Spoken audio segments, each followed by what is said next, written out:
Rabbi Sachs Cohen, I'm going to turn the show over to you. Thank you. It's my pleasure to welcome everyone. We're so glad that you came out on this rate. Oh wait, you didn't come out. But it's really wonderful to see all of your faces.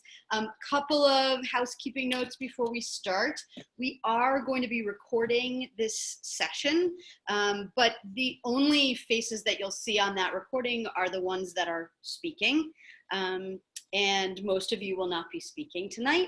But if you do have something that you'd like to say or a question that you'd like to pose, you can do that in the chat. I'm pointing to the right because on my computer it's on the right, but it may be on the bottom for you.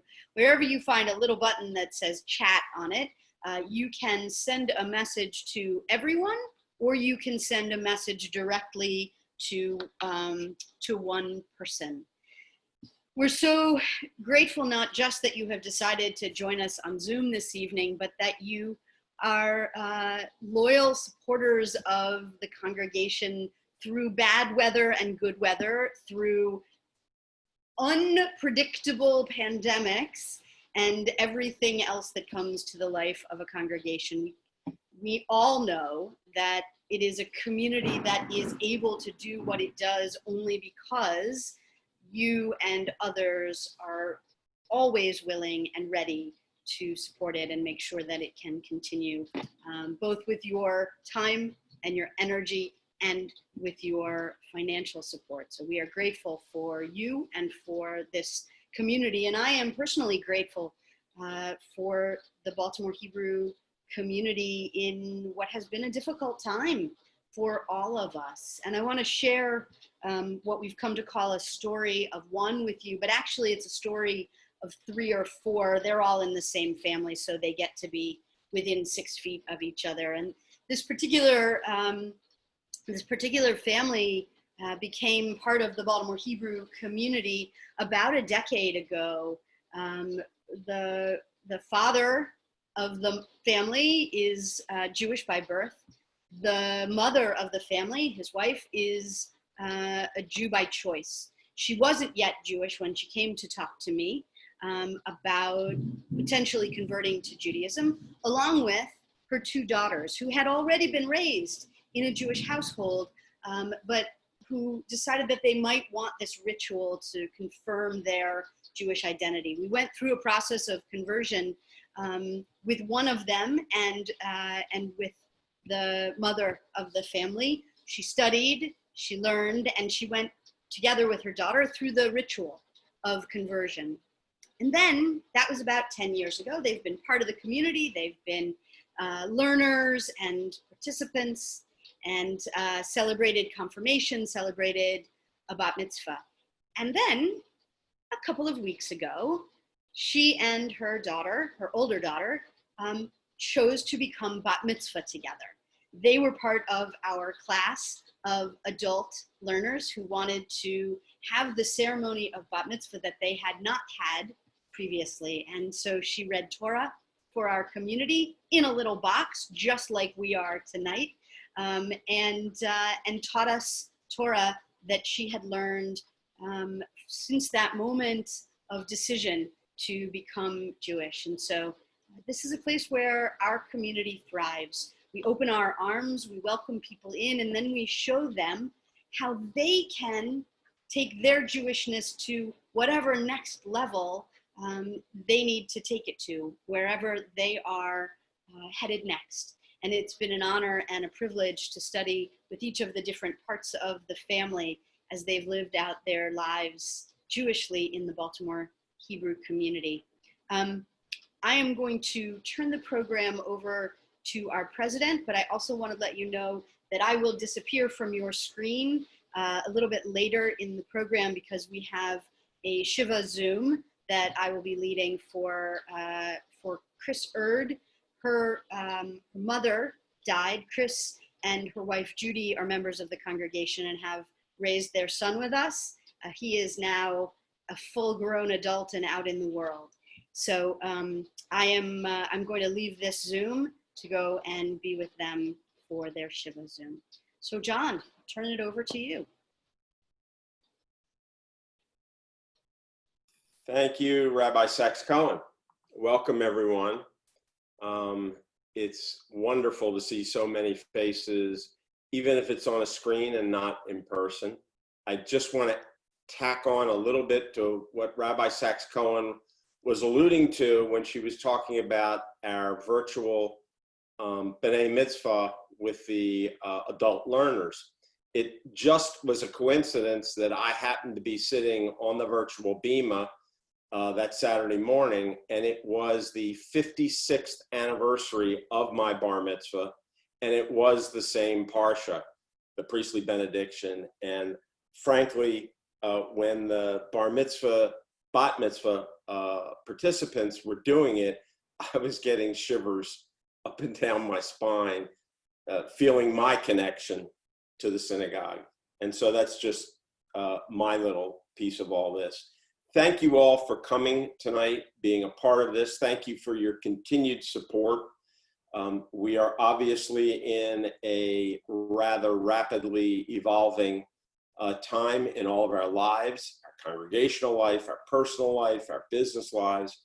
And I want to take this moment to thank the clergy who have nimbly led us into this virtual world of spirituality and learning and education for our children and all types of programming. It's been rather remarkable, not just to watch, but to participate in it as well. And our thanks go to them and to our executive director, Joanne Winman, and her staff for being a part of all of this and allowing us to continue virtually, pardon the pun, seamlessly into this time that we're in. Also, great thanks to our executive committee and our board of electors for their support of the staff, of the clergy, and of me as well. This is a collaborative effort, and we need all the help we can get. I want to give you a little bit of fiscal update, which would be that at our last board of electors meeting, we passed the 2020-2021 budget, which will be a balanced budget. We are carrying a small surplus from this year. We are in a normal set of circumstances, I would report to you that we're in very good shape financially. To say that we are kind of in an unknown time would be a bit of an understatement as well. And to that end, we have formulated a contingency task force that I am going to turn it over to our first Vice President, Gary Aiken, who will tell you a little bit about that. Gary. Good evening, everybody. Nice to see so many friends here online. John did ask that I start this contingency planning task force shortly after the effects of the pandemic started to hit and we were all quarantined. We've had a number of meetings, and our function is to try to, one, forecast where we may be going financially over the next several months, and then ultimately perhaps several years with the fallout from the pandemic, and then to look for either sources of revenue or sources of cost savings to be able to address that. So what we have done is we first tried to project what the downside might be from this pandemic. And that, of course, is almost an impossible task because it involves forecasting against all kinds of great unknowns that continue to evolve. But what we focused on was to take a look at the last recession that we had back in 2007 and 8 and 9, and look at historically what had happened to our membership, what had happened to our dues, and see if we could perhaps see how that might fit into where we are in today's world. So what we determined when we looked at the financials was really pretty illuminating.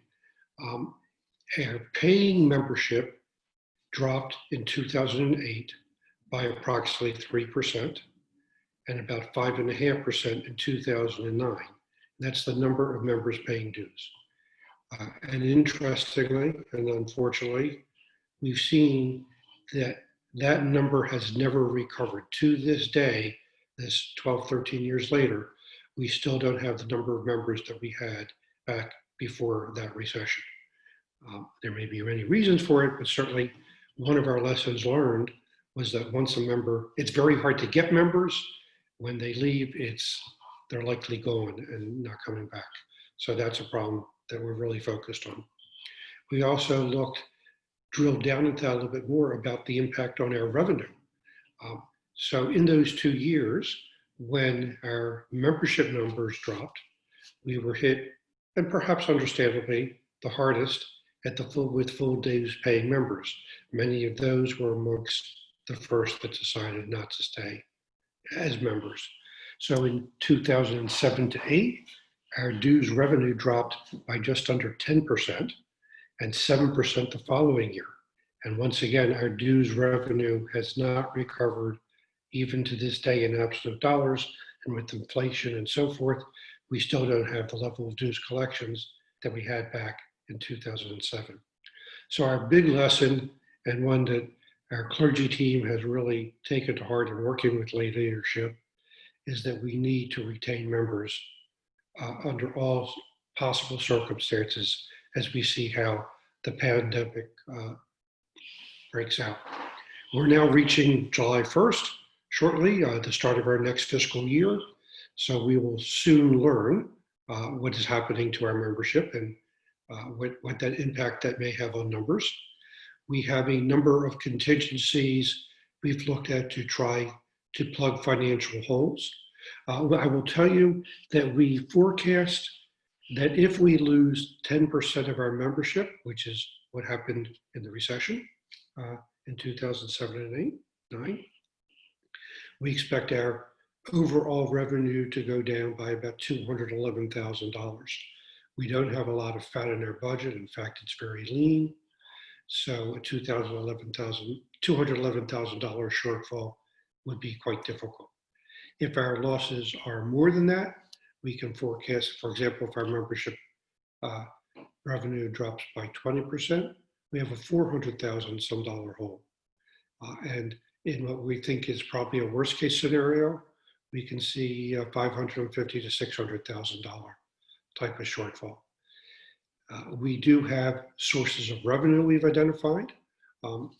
And we have, for example, a large gift that has come into the congregation, an unrestricted bequest of close to $300,000. We are going to be asking the board to hold that number in reserve so that if there is a need to reach that money to help plug any operating deficit this current coming year due to the pandemic, it will be there. It will be a hard ask. It'll be hard to want to ask for that. I have been a big believer in building endowment over the years. It pains me to have money come in and put it aside for this kind of contingency, but we're in unknown times. And we have other sources that we're looking at as well. So that's the real short summary of what we've been doing. We're prepared to react as our numbers unfold. I do see a couple of questions have come in. Let me take a quick look. So I have a question, a good one, from John Singer. Is there an attempt to have an exit interview with departing members to attempt to determine why they are leaving, including if they're joining other congregation or otherwise? So first, we, as of course over the years, have conducted exit interviews. Joanne Winman, our executive director, does that. And we are all in a mode where we will do whatever we reasonably can to retain a member and make it work financially if it's a financial impact that causing them to leave.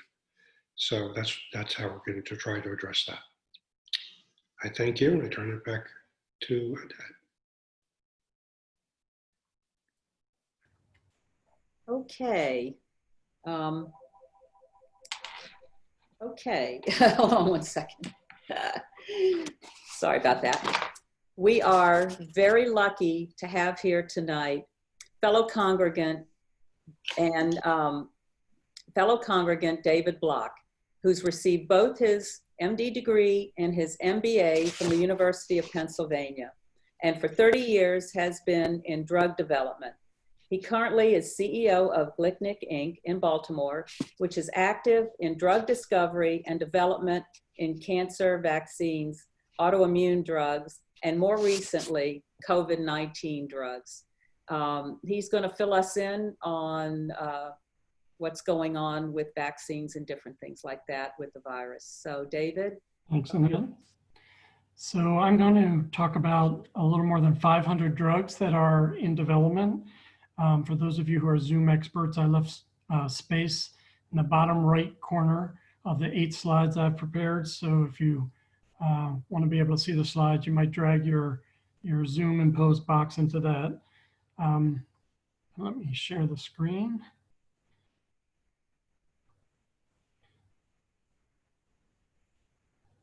Is that visible? Okay, so undoubtedly, I think we could all agree that the real heroes have been the frontline workers, while many of us have been squirreled away in our homes protecting ourselves. There's a lot of frontline workers who have put themselves at risk. I would suggest that the biopharma industry has also done a heroic job. If you think about the idea of more than 500 drugs and vaccines coming into development over a 5-month period, it's really incredible. I think there are good reasons to be optimistic, but I also think the virus is likely to continue to affect our patterns for a year or two. There's some interesting points that I'd just like to bring up. The majority of young people have minimal or no symptoms. When I say majority, I mean 80% of teenagers have little or no symptoms. So they're mostly vectors, although rarely get bad disease. The other thing that's important to remember is that most older people do just fine. The problem is right now it's hard to pick out those who will not do fine. I'll show you a little bit more about that. A very interesting thing from the original SARS is that there are super spreaders, and it's probably the case here. What I mean by that is that 90% of the transmissions with SARS occurred from 10% of the people. So the trick is going to be identifying who those people are and making sure that they're quarantined in a way that I think is more rigorous than what we've seen so far. A controversial thing I'll say, and I will tell you that the World Health Organization experts disagree with this statement, but many or most transmissions are probably from people with no symptoms because the virus has the highest, what we call viral load, the amount of virus in the beginning. And in the beginning, you have no symptoms. And I am pretty sure that it will become clear that it's really early on when people are spreading this mostly. Another thing that people don't realize so much is that most people do not develop antibody immunity. So there's lots of projects where they're collecting blood from people who've recovered called convalescent plasma. And it turns out that the people who have antibodies, 80% of those do not protect from the virus, only 20% do. So this is another challenge. Now there is another kind of immunity that we have that's cellular, that's not antibodies. It's much harder to measure, and so we don't know much about that. I believe that we are getting immunity, but it may not be from the antibodies. But there's really no research on that yet. And I'm going to show you in a second, I believe there will be drugs this year that will show benefit, that will keep people from dying. On this slide, it shows what you really already know, which is that if you're 85 years old, you're higher, that's the top in the red here, you're at higher risk than 75, than 65, which is a higher risk than 55. And then 45, it's getting pretty low and very low rates below this. So this is US data from our National Vital Statistics system. These are deaths by week. And the encouraging thing, as you can see, is that while we peaked there in early April, or I guess mid-April, things have been getting much better. Don't look so much at the absolute numbers because these are death certificates. So there's a recency bias. In other words, not all of those get in immediately or in the first week or the first month. But on a relative basis, you can see that there is exactly what you know about more challenges as you're older, but also that all age groups are doing much better than they were in the beginning of April or the middle of April. So there are 3 types of drugs in development for 2 phases of disease. So I'd just like to explain what I mean by that. The first phase of the infection, you get inoculated with virus and the virus starts multiplying and you get a high viral load. You don't have symptoms until on average 5 days after. The range is 2 to 14 days. So there's a period of no symptoms when the virus is just multiplying and multiplying. Later, most people get better, but some people develop a hyperimmune response. What do I mean by most people? If you look at the mortality rate of people 70 to 79 years old, less than 4% are dying when they get this. It's still obviously far too high a number, but I think it's important to remember that more than 96% of people in their 70s are surviving this. And so as medical care gets better, which we can already see that occurring as drugs become available, that will continue to improve. But there's obviously a lot of fear. And I think it's helpful to remember that most people, even most elderly people, do very well. So the 3 types of drugs, the first is direct antivirals. These are ones that kill the virus. Those obviously will be most helpful when there's a lot of virus in the beginning of the disease. There's about 150 of those drugs currently in development. They tend mostly to be newer drugs because the virus wasn't around. So to develop a drug for it, you had to have the virus.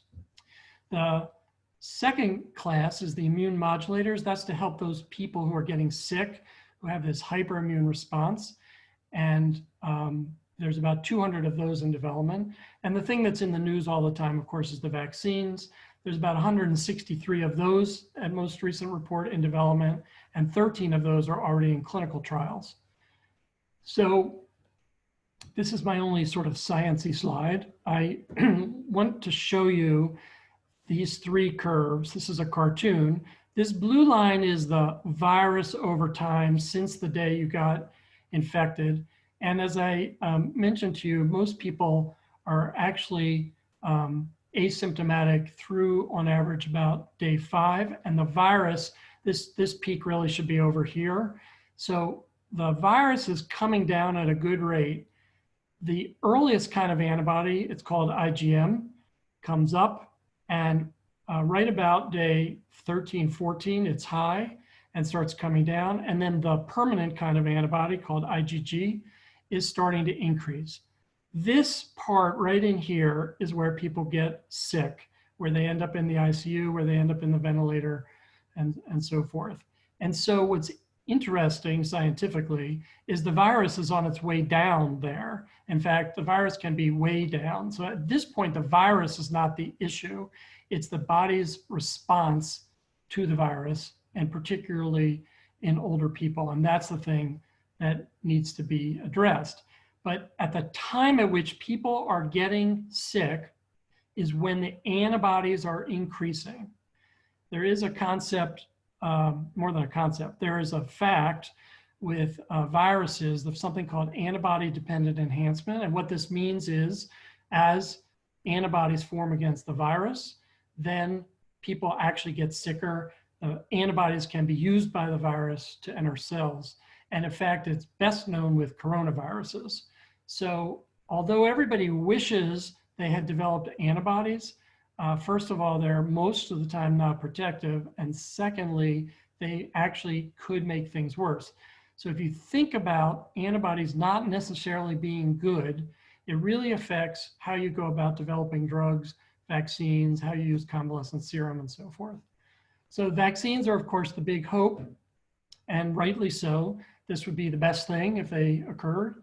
And important thing is that vaccines on average take like a dozen years usually to come to fruition. And the fastest vaccine ever developed was 5 years for measles, which is an inactivated virus. So what that means is you have to destroy the virus enough that it's still recognizable and you form a reaction against it, but it's not alive and able to do damage. Because obviously, if you destroy it, you won't get the immune response. And if you don't inactivate it well, you can give people the infection. And so that's a tricky balance that they're trying to work out.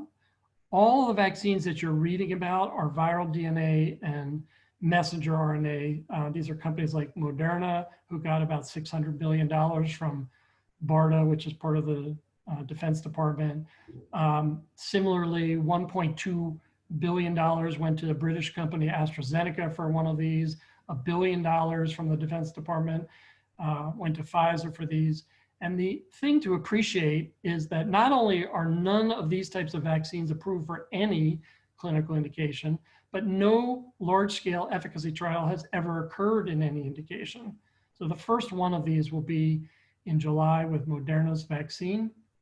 You know, let us pray that it's going to work, but let us also not bank on that based on this history. The third type is delivering a piece of the virus, something called the spike protein, in this case, through a delivery vehicle like another virus, the adenovirus. There are challenges with that, including immune reactions and the fact that the virus keeps mutating. I put on the bottom something that I find interesting, which is the biggest help and the way medicine works building on itself may be coming from the Shingrix vaccine. Many of you will have gotten this to prevent shingles, and you'll know that the original vaccine wasn't that effective. It's only about 50, 60% effective, whereas the Shingrix is almost completely effective. And the reason is it contains a novel additive called an adjuvant, which is in a little soap bubble called a fat bubble called a liposome. And it includes two proteins. One is from Salmonella, Minnesota, and the other is an extract of this tree from Chile. And that is what made that vaccine so effective.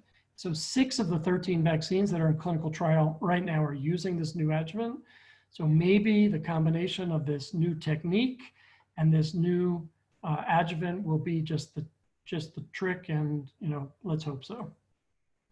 So when will the other two types of drugs be available? The direct antivirals, so the ones that existed before the virus existed, like remdesivir, which is now available, they're unlikely to be great because they weren't really designed for this virus. And in fact, it's not great at all. It's marginal. And the ones that are designed for the virus, an 8-year, 9-year process, we're trying to condense into a year or 2. So I believe I'm sure, in fact, there will be these drugs, but it will be between 1 year and 2 years before they're available. The ones that I think will be available this year are the ones that will modulate the immune system, basically to stop the people who are having this hyperactive immune response from dying of it. And almost all of these are already approved drugs. Many are on the market for rheumatoid arthritis, for cancers. So in the last week, there's been 3 new papers on the use of steroids that have gotten a lot of press. These are very low quality studies, which I can describe for you, but they point in the direction that things like these immune modulators may be helpful. So in wrapping this up, I'm going to just talk about things that you can't do much about and things you can do something about. The first thing you can't do much about is your age, and this cartoon that says you're 57 years old, I'd like to get that down a bit. I thought it was pretty funny when I was 55. It seems a little less funny now. Can't do much about that, but we know that increased age is a risk factor. Your gender, not by choice, but your genetics is important. Why? Because the main receptor that the virus binds to, called ACE2, is on the X chromosome. It's actually counterintuitively protective. So if you're female, you have 2 of those. This is, in my opinion, why women are doing somewhat better than men with this disease. You can't do much about your race, but race is also a factor.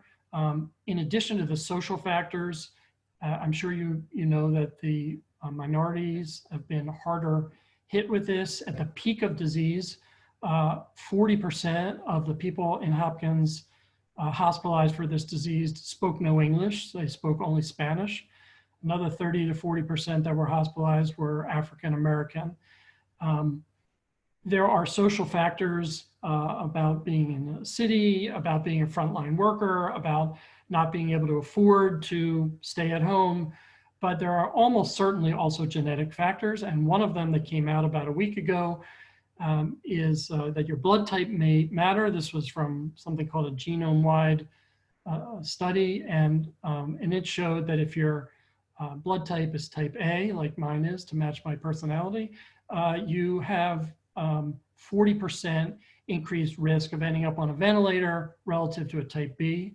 And if you have a type O blood, you have 50% lower chance of ending up on the ventilator. So it's a strong enough association that it's probably real. You can't do much about your underlying medical conditions, the biggest ones being diabetes and hypertension. Those are characterized by low ACE2 levels. But when you take certain medicines for those, ACE inhibitors and angiotensin inhibitors, you increase your ACE2 levels. And so you can be on those medicines, and obviously you can't do too much about your current economic status. So what can you modify?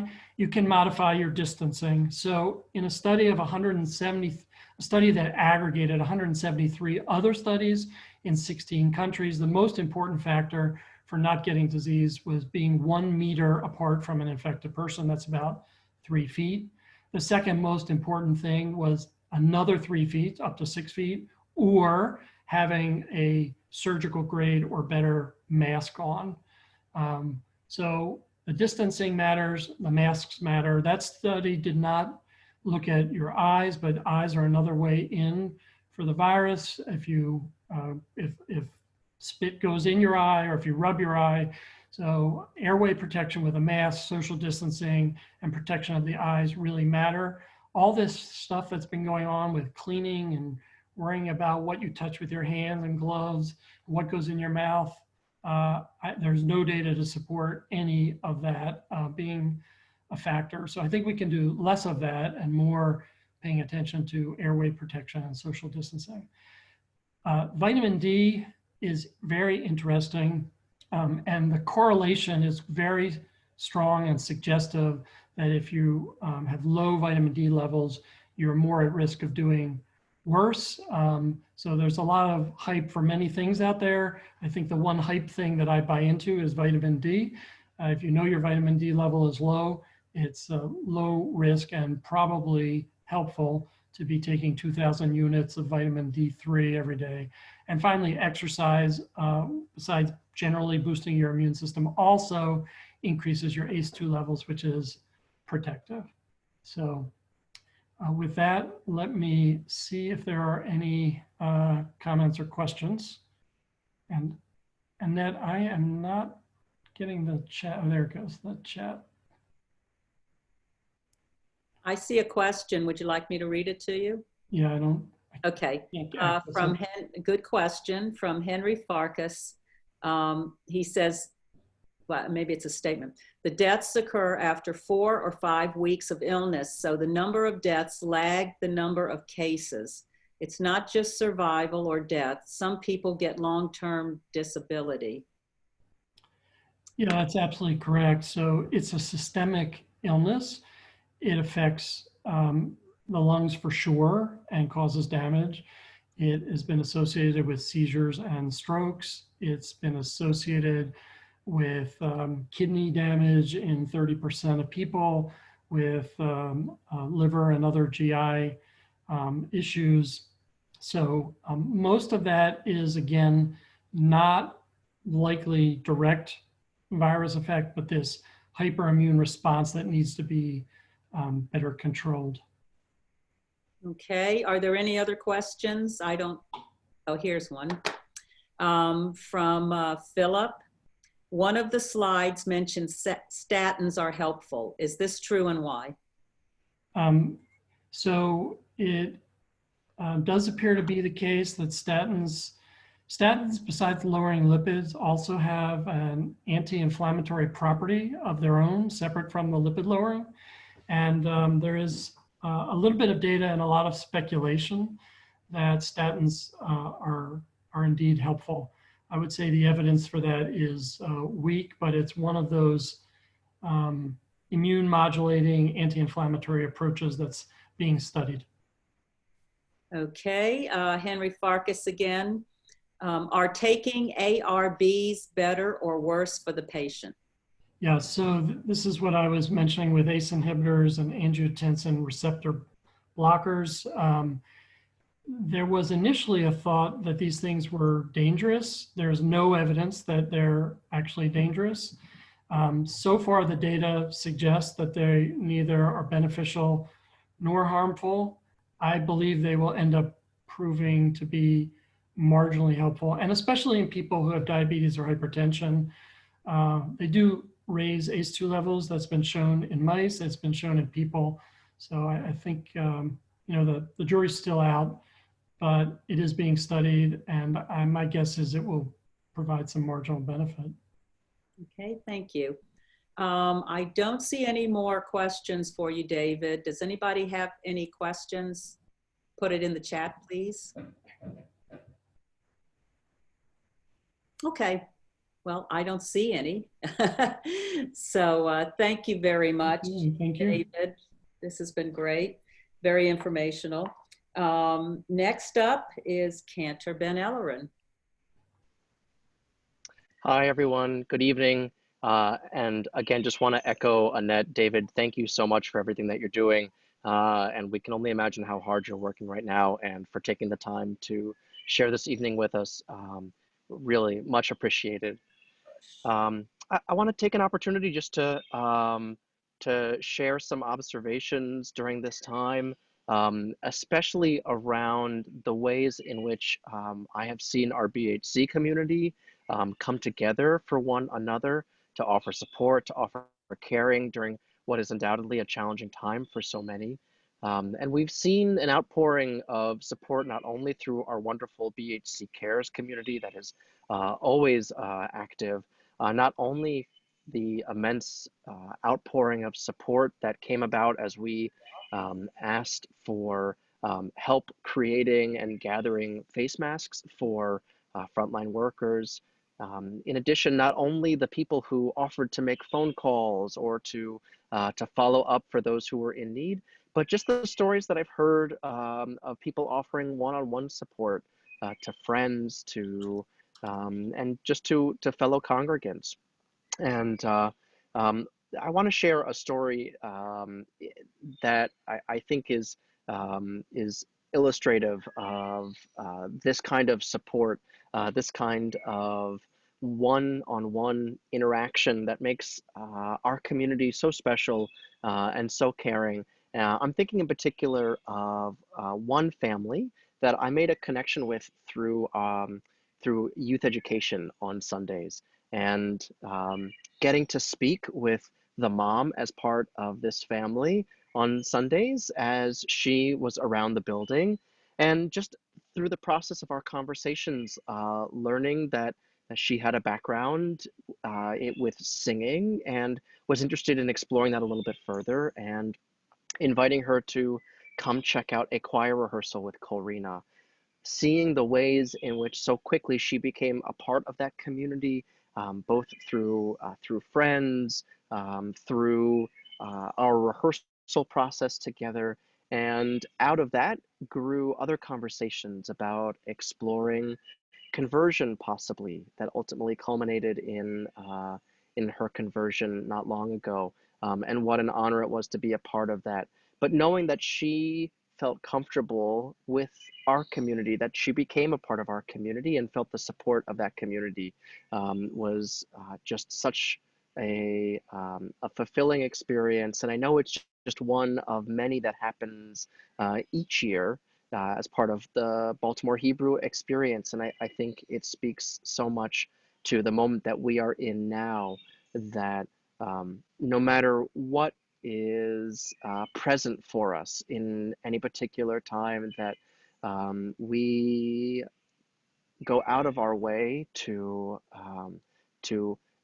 extend our care, to extend our thoughts to those around us, to those who have been a part of our community for so long, and also to welcome, to comfort, to offer support to those who are a new part of our community. And as much as my wife Lily and I and our son Sam are still somewhat new, and I guess will be new for a long time by Baltimore standards, we certainly have felt that support and that immense caring that I've seen play out over and over again. So just want to thank everyone for everything that you are doing to help make this such a meaningful and supportive community. Thank you so much, Cantor Ellerin. Now we'll hear from Rabbi Bush. Thank you, Annette. Thank you, Cantor Ellerin. Let me pause to thank David Block again, who may still be listening. It's a garden party, so I hope you all have some refreshments. I've got my iced tea right here. David was the equivalent of the shared refreshments today. We couldn't bring you together at one of your beautiful houses and have beautiful refreshments, and we appreciate all the committee does each year to make that happen. And so you got to snack on David Block a bit, which I hope you appreciated in terms of that. Let me thank Annette Saxon and her committee for putting this together today. Let me thank all our volunteers and lay leaders who have been such crucial partners in all of this. The financial officers really working tremendously hard with the budget committee to pull things in this year. And Richard Gross, our immediate past president, John Elias, our president, and Gary Aiken, our next president, who really worked hand in hand with us as back in March we faced some tricky decisions, touching base with some medical related and doctors within the congregation as we had to make some decisions, which we continued to do. But I really appreciate Richard and John and Gary's partnership through all of this. And let me thank all our clergy and staff who have been working together across this entire piece. Cantor Ellerin and Rabbi Sachs-Cohn touched on some of this. There are some new efforts that are going on to touch the world, and some old efforts that still go on. We are, for example, a crucial provider of casseroles for our daily bread, right? Those most vulnerable in our society are really hit by this, and we are very touched that monthly we are still collecting and sending casseroles down to our daily bread to make a crucial impact in terms of that. I want to thank 3 staff members, the last of which leads me to a story I want to share.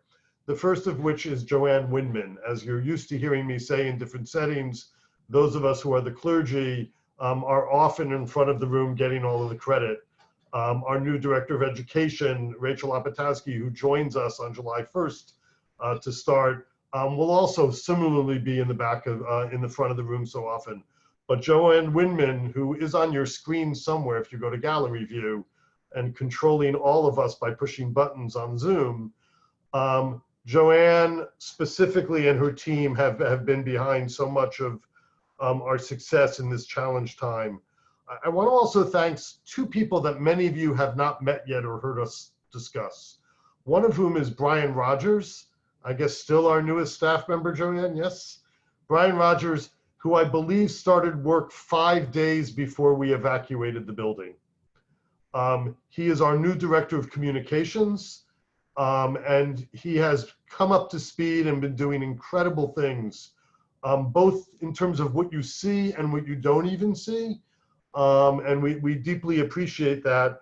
I think we have staff members who haven't met Brian yet, but he has really stepped right up to the plate. Secondly, Jillian Manco, who started with us at the beginning of January part-time, but only went full-time on June 1st. Jillian really has been full-time at this, especially since March in terms of all our dealings. And again, you see her name in some of our communications as the person who can help people get access if they have problems. Just go to jmanco, Jmanko at baltimorehebrew.org. In terms of that, but Jillian is doing exactly what we would want a director of engagement to do. supporting the clergy and the staff of the volunteers, kicking the clergy and the staff of the volunteers when necessary, and making a whole number of things that are going to roll out this summer and that have been happening happen. One of the most crucial things we've been doing in this time is not our services and our education programs for kids or adults, but the phone calls we've been attempting to make in monthly waves to congregants. I know every time I say this, someone's going to tell me they or a family member didn't get the call, which is why I say trying to make. It's an imperfect system. And I really smile when we ask Jillian in some cases, and she tells us, sure, one spouse got the call, the other didn't. But her ability to do that means that our close to 100 volunteers who've been making phone calls are communicating back to Jillian, who is keeping track, not just of who she sends out to call, but of what actually happens in that call. That draws me to one story. One of our volunteers ended up calling a member who, unlike most of our calls, didn't say, oh, I'm okay, a little lonely, small challenges, but called someone in the congregation who was clearly in crisis. And someone who really needed help. That volunteer both touched base with Jillian and with me. I spoke to that congregant in need. We were able, through clergy, to get some food and other personal supplies directly to that congregant, and also hook them up with Jewish community services. Right? Part of what we do is reach out directly, but part of what we do is tap the resources around us as well. Right? None of that would have happened as smoothly as it has if it not for Jillian's work.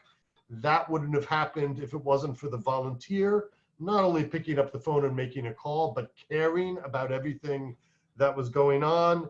And then I would tell you the clergy role is what you would expect from your clergy after a congregation of 190 years of history, that we are there trying to navigate our way and help things happen. We have lots of big challenges, decisions ahead of us, and we have lots of joys and small victories that will happen in the midst of all of that as well. And I just want to thank you personally on behalf of the staff, but actually on behalf of the congregation. If you are on this call, by definition, it means you have been generous to the congregation. For so many of you, that means not only with your financial ability, but frankly, with your time, insights as well. And I just want to thank you for all you've done, and thank you for all you will continue to do for the congregation as well. Since you're all muted, this won't be annoying. Please give each other a round of applause. It won't get loud and annoying as you do that. And let me thank Annette again as I go back to my iced tea and invite Annette to finish up. I think I forgot to say this though. Cantor Ellerin finally got himself a haircut after 3 months, which I think he appreciated. And while he's got a lovely backyard, he's actually, Lily and Sam and Ben have gone up to visit his mother-in-law in Connecticut, which we appreciate that they're getting some time to breathe. And so we very much appreciate that 2 nights in a row, he has stepped back into congregational life from vacation. And I hope the rest of the nights this week, you do not have to do that, Cantor Ellerin. Thank you. Annette. Okay. Thank you very much, Rabbi Bush. And thank you, everybody. I want to say good evening to everyone again. I'm so glad to see your faces, even though not in person. I've been thinking so much about these tough times and how we're all in this together. Tonight, I'd like to ask you, what would happen if you didn't support BHC? Who would ensure that our youth grow up with a strong Jewish identity? And who would ensure that our seniors are not forgotten? Who would be there to be your congregation to share life cycle events, both joyous and sad? But you do. You so generously support your BHC family. And we want to thank you from the heart. Today, it's a celebration of you. A lot of caring and passion goes into making sure BHC grows and thrives. I would like to thank our volunteers. Thank you to our annual giving committee, chaired by Janice Strauss and Ryan Lennett. All of you made it possible to not only make our goal, but to surpass it, along with 100% participation from our board of electors. Thank you all. Thank you to our Planned Giving Committee, chaired by Alan Richmond. Thank you to those of you who created your legacy gift and became part of BHC's Lador Vador Society. By including BHC in your estate plan, you help ensure a strong future for our congregation, whether we're in good times or times of crisis. It's really easy, and there are many options from which you can choose. What are your Jewish values? What do you want your legacy to be? Join us and be part of a legacy that lives on in every generation of BHC. You can feel free to call me or email me for details, or just go to the BHC website for more information on that. Thank you to our Night of the Stars Committee, chaired by Brett Cohen and Amy Baum. The current health emergency required us to transform our festive evening, benefiting BHC's youth community, into a virtual tribute. Hope you all had a chance to see that. But save the date. We look forward to laughing and celebrating with you next year as Kevin Pollack comes to Baltimore Hebrew Congregation as our headliner for the 11th annual Night of the Stars on Thursday evening, May the 6th, 2021.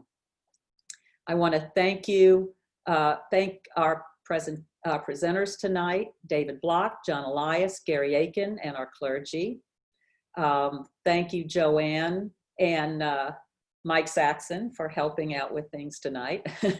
And a big thank you to the Garden Party Committee for completely reimagining our garden party. Suzanne and Dan Crone, Ryan Lennett, Ed Pearl, Alan and Abby Richmond, and Phyllis and Duke Zimmerman. We look forward to next year's garden party when we can gather, schmooze, and thank you in person. Thank you all again for all of your support, and have a nice evening and take care. Meeting is over.